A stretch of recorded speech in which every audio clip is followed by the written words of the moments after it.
السلام علیکم دوستو، آپ دیکھ رہے ہیں انفو لانڈری اور میرا نام ہے منشا زیگم۔ آج میں آپ کو ایک انوکھے لاڈلے کی سٹوری سنانے جا رہا ہوں۔ ایسا انوکھا لاڈلا جو قسمت کا بہت دنی ہے یا پھر وہ ڈیل بہت اچھی کرنا جانتا ہے۔ یہ کہانی کہاں سے شروع ہوتی ہے؟ یہ جم خانہ کلب سے شروع ہوتی ہے۔ جم خانہ کلب کے اندر ایک نوجوان کرکٹ کھیل رہا تھا اور اس کو پیغام موصول ہوا کہ فوراً ساری چیزیں چھوڑ کے وزیر اعلیٰ سیکریٹریٹ پہنچو۔ خیر وہ وہاں چلا گیا۔ اس کے بعد اس کو بتایا گیا کہ اپنی شیروانی بنواؤ اور 2-3 دن کے بعد، چند دنوں کے بعد وہ نوجوان کو وزیر خزانہ لگا دیا گیا۔ یہ وہی نوجوان ہیں جو پنجاب کے 2 دفعہ وزیر اعلیٰ بھی رہے اور جن کا نام میاں محمد نواز شریف ہے۔ خیر اس کے بعد آپ جناب پاکستان کے وزیر اعظم بنے اور پھر آپ کے بعد بے نظیر بھی پاکستان کی وزیر اعظم بنی۔ ان دونوں کی حکومت تقریباً 2.5 سال کے بعد ختم کر دی گئی 58(2)(b) کے ذریعے پریزیڈنٹ کے اسپیشل آرڈرز پر۔ لیکن یہ ایسا قسمت کا دھنی ہے کہ اس کی حکومت تو ریسٹور کر دی گئی، عدالتوں نے ان کو ریسٹور کر دیا گیا، جبکہ بے نظیر کی حکومت کو ریسٹور نہیں کیا گیا تھا۔ خیر اس کے بعد چلتے چلتے جناب جب سن 2000 کے قریب آیا، جب 1999 میں مشرف نے کو کیا، تو اس کے بعد جب ان کو سزا ہوئی اور یہ جیل میں چلے گئے، وہاں جیل سے انہوں نے جناب ڈیل کر کے یہ سعودیہ تشریف لے گئے، اور سن 2000 میں ہی ان کے اوپر ایک ریفرنس بنا جس کو الحدیبیہ پیپر میلز کے ریفرنس کے طور پہ آپ جانتے ہیں، جس کے اندر انویسٹیگیشن کرنے پر معلوم ہوا کہ بہت سارے لاکھوں ڈالر ان اکاؤنٹ میں گئے ہیں جو کہ اللیگل تھے۔ ریفرنس دائر ہوا لیکن عدالتوں نے اس ریفرنس کو اڑا کے رکھ دیا۔ یہ سن 2000 کی بات ہے، اس کو یاد رکھیے گا۔ پہلی جو تھی ان کی حدیبیہ پیپر مل جو تھی، اس کو اڑا کے رکھ دیا۔ ہاں اس کے ساتھ میں آپ کو ایک اور بات بتاتا چلوں، جب بھٹو کے دور میں ان کی جو فاؤنڈری تھی، اتفاق فاؤنڈری جو تھی، اس کو نیشنلائز کر دیا گیا، تو ان کے پاس ایسے کمال کے جادو ہیں کہ کچھ سالوں بعد ہی انہوں نے اس سے بڑی فیکٹریاں بنا لیں۔ ان کے پاس یا تو کوئی جادو کی چھڑی تھی یا پھر ان کے پاس بہت ہی اعلیٰ قسم کی کو ہنر تھا جس کے ذریعے اپنی یہ فیکٹریاں دوبارہ کھڑی کر لیتے تھے۔ خیر اینی ویز سن 2000 پہ آتے ہیں۔ 2000 میں جب حدیبیہ پیپر مل کا ریفرنس بنا تو وہ عدالتوں نے اس کو اڑا کے رکھ دیا کہ یہ بالکل بیکار کیس ہے، حالانکہ اس کے اندر ایویڈنس بہت سٹرونگ تھے۔ اس کے بعد پھر یہ ڈیل کر کے جناب تشریف لے گیا سعودی عرب۔ وہاں بھی انہوں نے اپنی سٹیل مل لگا لی۔ آپ کو جیسا کہ آپ جانتے ہیں کہ وہاں جا کے بڑے مزے سے انہوں نے 8-10 سال گزارے اور پورے پاکستان کے سامنے جھوٹ بولتے رہے کہ جناب ہم کوئی ڈیل کے ذریعے نہیں آئے ہیں، بلکہ ہمیں تو ملک سے نکالا گیا ہے۔ وہ تو اللہ بھلا کرے مشرف کا کہ اس نے پھر ڈیل کو اوپن کر دیا اور پبلک کرنے کے بعد ہمیں پتہ چلا کہ نہیں میاں صاحب ایسے نہیں گئے تھے، ڈیل کر کے گئے تھے۔ اس کے بعد جب آگے چلتے ہیں تو 2017 کے اندر پاناما کا جب ان کے اوپر کیس بنا اور انویسٹیگیشن کے بعد 2 ریفرنس دائر کیے گئے، جس میں ایک ریفرنس العزیزیہ کا تھا اور دوسرا ایون فیلڈ کا تھا۔ ان ریفرنسز کے اگینسٹ میاں صاحب کو سزا ہوئی، ان کی بیٹی کو بھی، مریم نواز کو بھی سزا ہوئی اور ان کے داماد کو بھی سزا ہوئی اور ساتھ جرمانہ بھی ہوا۔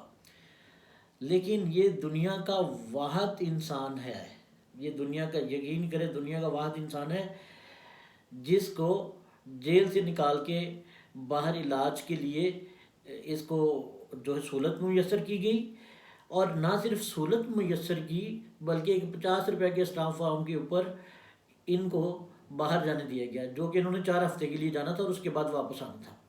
خیر یہ واپس نہیں ہے اور ان کو عدالتوں کی طرف سے ایبسکونڈر جو ہے وہ ڈکلیئر کر دیا گیا، بھگوڑے کے طور پہ ان کو ڈکلیئر کر دیا گیا۔ اس کے بعد کیا ہوا؟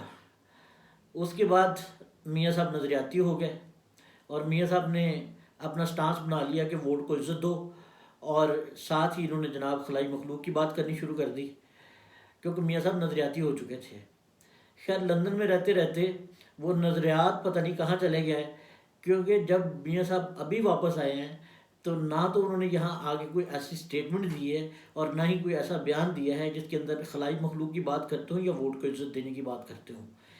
اس کے بعد جس دن میاں صاحب تشریف لائے ہیں، یہ وحد پھر قسمت کے دنی ہونے کی مثال ہے کہ ان کو جناب پروٹیکٹیو بیل دے دی گئی، 24 اکتوبر تک کی پروٹیکٹیو بیل، کہ ان کو کوئی اریسٹ نہیں کر سکتا۔ اس کے ساتھ نیب کورٹ نے ان کے ایک وارنٹ نکالے، تو وہاں پر جناب نیب کے ہی جنرل پروسیکیوٹر جو ہے وہ جاتے ہیں اور ان کو کہتے ہیں نہیں جی ہمیں ان کی گرفتاری کی ہرگز کوئی ضرورت نہیں ہے۔ اس کے بعد یہ معاملہ آیا ہے اسلام آباد ہائی کورٹ کے اندر۔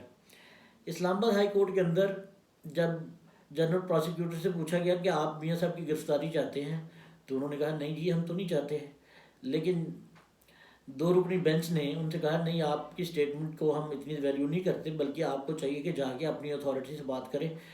تو انہوں نے اگلے دن آ کے یہی سٹیٹمنٹ دے دی کہ میں اور جو ہماری اتھارٹی ہے یعنی کہ جو چیئرمین صاحب ہیں، ہم دونوں ایک سیم پیج پہ ہیں، لہٰذا ہمیں میاں صاحب کی گرفتاری کی کوئی ضرورت نہیں ہے۔ جب انہوں نے یہ بات کی تو میاں صاحب کی وہ اپیلیں جو بریت کے لیے دی ہوئی تھیں وہ بحال کر دی گئی اسلام آباد ہائی کورٹ کی طرف سے۔ تو یہ جو ہر ایک پریسیڈنٹ ہے، ہر ایک مثال ہے، وہ دنیا میں واحد ہے۔ ایسا کہیں کسی ملک کے اندر چاہے بنانا ریپبلک ہوئی ہو، وہاں پہ بھی ایسا نہیں ہوتا کہ ایک ایبسکونڈر کو جناب آپ پروٹوکول دیں، پہلے تو جہاز میں جا کے اس کے فنگر پرنٹس لیں، پھر جناب آپ اس کو پوری پولیس وزیر اعظم کو پروٹوکول دے، اور پھر جو ہے وہ عدالت میں آ کے وہی نیب جنہوں نے جے آئی ٹی کے تحت جناب کہتے تھے 10 والیومز تک ہمارے پاس پڑے ہوئے ہیں، وہ سارے کے سارے پتہ نہیں والیوم کہاں چلے گئے ہیں، کیونکہ اب تو جنرل پروسیکیوٹر کہتے ہیں نہیں جی ہمارے پاس کوئی ایویڈنس ہی نہیں ہے، ہمیں ضرورت بھی نہیں گرفتاری کرنے کی، اور ہمارے لیے کوئی ضروری نہیں کہ ہم ان کو گرفتار کریں، لہٰذا آپ ان کی جو ہے نا مطلب ان کی اپیل جو ہے آپ بحال کرنے، تو ہمیں اس پہ کوئی اعتراض نہیں ہے۔ ایون فیلڈ کے اندر تو جناب ان کو پہلے سے ہی ریلیف مل چکا تھا، اور ان کی محترمہ مریم نواز کو اور ان کے داماد کو پہلے ہی ریلیف مل چکا تھا، اور سسپینڈ ہو چکی تھی، جو کنوکشن ہوئی تھی جس میں وہ کنوکٹ ہوئے تھے وہ پہلے ہی ہو چکا تھا، اس کو ریلیف مل چکا تھا۔ اب میاں صاحب صرف ایک العزیزیہ میں رہ گئے جس کا کیس تھا، اس کے اندر بریت کی جو اپیلیں ہیں وہ بحال ہو چکی ہیں، ریسٹور ہو گئی ہیں، اور میں آپ کو گارنٹی کر سکتا ہوں کہ چند دن بعد میاں صاحب کو وہاں سے بھی بریت مل جائے گی۔ اس کے بعد میاں صاحب کلین چٹ لے کے جناب الیکشن کی مہم شروع کریں گے اور الیکشن کے لیے کام کرنا شروع کر دیں گے۔ ذرا سوچیں کہ یہ ہر چیز میاں صاحب کے ساتھ ہی ایسا کیوں ہو رہا ہے، کسی اور کے ساتھ کیوں نہیں ایسا ہو رہا؟ یہ میاں صاحب کو ساری سہولتیں دی جا رہی ہیں، سارے ادارے ہاتھ باندھ کے کھڑے ہوئے ہیں، تو یہ کسی دوسرے کے ساتھ کیوں نہیں ہوتا؟ کیا میاں صاحب بہت زیادہ کوئی اتنے انٹلیکچوئل ہیں کہ ان کے پاس ایسے طریقے ہیں جن کی وجہ سے تمام اداروں کو جو ہے وہ ڈیل کر لیتے ہیں اور تمام ادارے ان کے حکم کے پابند بن جاتے ہیں؟ سوچنے کی بات یہ ہے۔ اور دوسری طرف جو سوچنے کی بات یہ ہے، بلکہ اس سے پہلے میں ایک اور بات آپ کو بتاتا چلوں کہ اگر نیب کا بس چلتا یہاں پہ، اگر نیب کا بس چلتا تو وہ تو ریفرنس دونوں وڈرا کر لیتے۔ یہ تو شکر کا مقام ہے کہ سی آر پی سی کی وجہ سے وہ اپنے ریفرنس واپس نہیں لے سکتے۔ جس طرح 2018 میں حدیبیہ پیپر مل کا دوبارہ کیس شروع ہوا تھا، لیکن اس کو ٹائم بارڈ کی وجہ سے ختم کر دیا گیا تھا۔ خیر اینی ویز، یہ باتیں تو سیاسی باتیں ہیں، لیکن ان کے ساتھ ساتھ میاں صاحب کی دولت میں ملٹیپلیکیشن ہوتا رہا۔ جب سے آپ وزیر اعلیٰ بنے ہیں وہاں سے لے کے آج تک جو آپ کی ویلتھ ہے، آپ کی فیملی کی ویلتھ ہے، وہ ملٹیپلائی ہوتی جا رہی ہے۔ ہمیں بھی پتہ چل جائے، میاں صاحب ہمیں بھی فارمولہ بتا دیں کہ کس طریقے سے یہ اتنی دولت جو ہے اس کو بنائی جا سکتی ہے، تاکہ ویلتھ کریٹ کرنے کے لیے پاکستان کے اندر جو محنت مزدوری کر رہے ہیں یہ لوگ بھی تھوڑی بہت ویلتھ جو ہے وہ کریٹ کر لیں اور اپنی زندگی کو تھوڑا سا بہتر بنا سکیں۔ اب دوسری طرف چلتے ہیں ان کے اگینسٹ، خان صاحب کو دیکھیں۔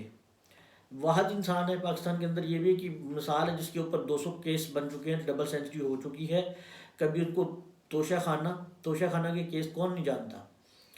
اب توشہ خانہ کیس میں جب پورا ڈیٹا جسٹس صاحب نے منگوایا تو وہ جب پبلک ہوا تو سب نے دیکھا کہ وہاں پہ کیا کیا لوٹ نہیں مچی ہوئی تھی.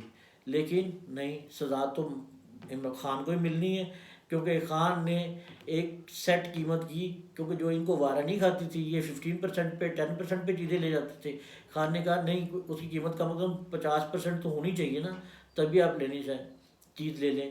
اور خان نے یہ غلطی کی، وہ گھڑی جو ہے وہ زیادہ ہی کوئی ایمانداری کے چکر میں جناب بن کے انہوں نے کہا گھڑی بیچ کے میں اپنے جو بنی گالا کی اس کی میں سڑک بنوا لوں.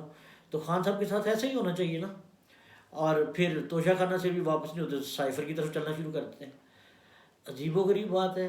اس بندے کو ضمانت نہیں ملتی، ایک کیس سے باہر ہوتے ہیں تو دوسرے کیس میں گرفتاری ہو جاتی ہے، اور ایک چھوٹے سے کمرے کے اندر اڈیالہ جیل کے اندر ہی وہاں پہ اس کی پروسیکیوشن ہو رہی ہے، جبکہ دوسری طرف ہر چیز کا پروٹوکول دیا جا رہا ہے. یہ کہانی سنانے کا مطلب کیا ہے کہ چیزیں آپ کے سامنے واضح ہیں.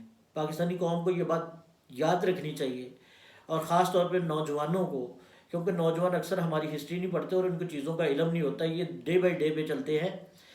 خاص طور پہ ان کو یہ بات یاد رکھنی چاہیے کہ کس نے کیا کیا، کس نے پاکستان کو کتنا لوٹا. آپ کو پتہ ہے میاں صاحب کے دور میں ہر دفعہ زرداری صاحب نے بھی اور میاں صاحب نے بھی جب یہ آتے تھے تو 5 سال کے لیے رج کے یہ جو تھے لیتے تھے قرضہ، اور ریل پل ہو جاتی تھی چیزوں میں سبسڈائز کر دیتے تھے. اور سبسڈائز بھی کس کو کرتے تھے جناب اعلیٰ؟ یہ ایک دوسرے کے کاروبار کو سبسڈائز کرتے تھے. مثال کے طور پہ شوگر مافیا کو سبسڈی دے دی، دوسری طرف آئی پی پیز کو سبسڈی دے دی، اور اس طرح کے فیول کے اندر. تو یہ عجیب و غریب چیز ہے. ان کی دولت بڑھتی گئی. اور اگر آپ کو یاد ہو کہ ایک دن جب سرچ وارنٹ کے تھرو خان کے جو لاہور کے گھر کو دیکھا گیا تو وہاں ٹوٹی ہوئی چارپائیاں آپ کو نظر آئیں. کیا وہ انسان دولت نہیں بنا سکتا تھا؟ میں تو مطلب ان کا کوئی ایڈوکیٹ تو نہیں ہوں، لیکن جو چیزیں سامنے مد نظر آتی ہیں ان کو اگر ہم نہیں کہیں گے اور ان کو اگر ہم مد نظر نہیں رکھیں گے تو ہم لوگ صحیح فیصلہ نہیں کر پائیں گے. مجھے لگتا نہیں ہے کہ الیکشن ہو، لیکن پھر بھی میں آپ کو کہتا ہوں کہ بھائی جان بڑا سوچ سمجھ کے فیصلہ کیجیے گا، کیونکہ اب میں بتا دوں پاکستان کی کوئی چیز گروی رکھنے کے لیے موجود نہیں ہے. اور 1.5 ارب کے لیے ان کو ناکوں کی لکیریں نکلوانے کے بعد IMF نے ان کو $1.5 ارب دیا تھا. تو اندازہ کر لیں اب آگے کس طرح سے قرضہ ملے گا، اور پھر ہمارے بچے کس طرح سے وہ قرضہ اتاریں گے. اور آزادی، اور آخری ایک بات میں آپ کو جو سب سے اہم ہے، ہم کہتے ہیں کہ ہم اپنے انٹرسٹ کے خلاف کام کیوں کریں. ہماری خارجہ پالیسی کبھی آزاد نہیں ہو سکتی جب تک ہمارے اوپر قرضہ ہے.